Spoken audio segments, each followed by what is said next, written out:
Laymen's evangelical fellowship స్థాపకులు ఎన్ దానియేల్ గారు 1963వ సంవత్సరం మే 20వ తేదీన చేసిన ప్రసంగం.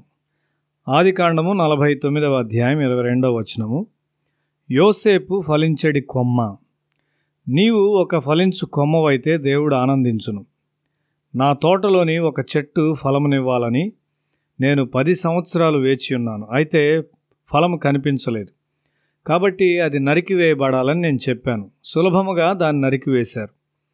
ఏ క్రైస్తవుడైనా డబ్బు సంపాదించుట్లో తన జీవితాన్ని వ్యయపరచగలడు. అతడు ఒక ఇంజనీరు కావచ్చు, కానీ డబ్బు సంపాదించుటలోనే తన జీవితమును వ్యయపరిచినట్లయితే అది ఒక ఫలమునిచ్చు చెట్టును వంట చెరకు కొరకు ఉపయోగించినట్లుగా ఉండును. యోసేపు జీవితము ఆ విధమైంది కాదు. అతడు ఒక ఫలించెడి కొమ్మ. తన తండ్రి, సహోదరులు మరియు రక్త సంబంధులు అతని జీవిత ఫలమును తినుచున్నారు. అతని జీవితం యొక్క ఫలము ద్వారా వారు బలపరచబడుచున్నారు. ఐగుప్తు దేశమంతా మరియు సమీప దేశములన్నీ అతని ఫలము ద్వారా పోషింపబడినవి. ఈనాడు కూడా అతడు ఒక ఫలించెడి కొమ్మ. అతడు యవనస్తులకు మరియు వృద్ధులకు ఒక సజీవ మాదిరిగా ఉన్నాడు. అతని మాదిరి బలమైనది. తన కుమారుడు ఒక ఫలించెడి కొమ్మగా మారుట చూచి యాకోబు ఆనందంతో ఉప్పొంగిపోయాడు. తన కుమారుని జీవితము అనేకులకు ఒక దీవెనగా ఉండుట చూస్తూ అతడు తన్మయుడయ్యాడు.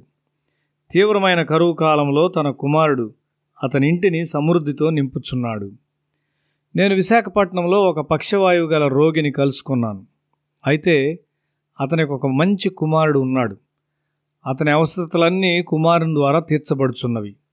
అతడు మంచమునకు పరిమితం చేయబడినప్పటికీ సంతోషంగా ఉన్నాడు.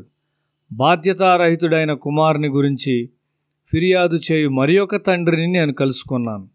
అతనింటిలో కుటుంబ ప్రార్థన ఉన్నదా? నీ కుమారునికి దేవుని వాక్యమును బోధించావా అని నేను అతన్ని అడిగాను.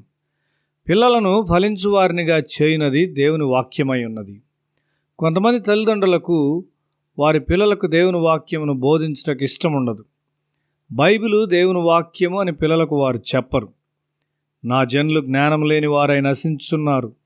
నీవు నీ దేవుని ధర్మశాస్త్రం మరచితివి గనుక నేనును నీ కుమారులను మరతును అని హోషేయ గ్రంథము 4వ అధ్యాయం 6వ వచనంలో దేవుడు చెప్పుచున్నాడు. నీ హృదయంలో దేవుని వాక్యము నీవు కలిగి ఉండనట్లయితే నీ జీవితమునకు సంబంధించిన విషయాల్లో దేవుడు ఇష్టత చూపడు.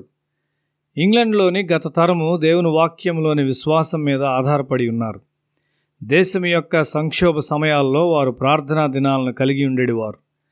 ఇప్పుడు వారు తుపాకులు మరియు అణుబాంబుల మీద ఆధారపడుచున్నారు. దేవుని వాక్యంలో నమ్మకం ఉంచని కుటుంబము నాశనమవుతుంది.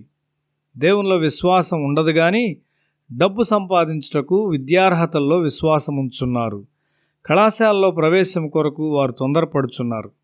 ఒక జిల్లా న్యాయమూర్తి తన జీవితంలో నుండి దేవుణ్ణి తొలగించి తన మరణానంతరము క్రైస్తవ సమాధి కూడా కోరలేదు. అటువంటి ప్రజలు వంట చెరకు క్రైస్తవులు మాత్రమే. పిల్లలు చిరుప్రాయంలో ఉన్నప్పుడే మనము దేవుని వాక్యమును వారికి ఇవ్వాలి. ద్వితీయోపదేశ కాండము 6వ అధ్యాయం 7వ వచనము. నీవు నీ కుమారులకు వాటిని అభ్యసింపచేసి నీ ఇంట కూర్చుండునప్పుడును లేచినప్పుడును వాటిని గూర్చి మాట్లాడవలను, సూచనగా వాటిని నీ చేతి కట్టుకొనవలను.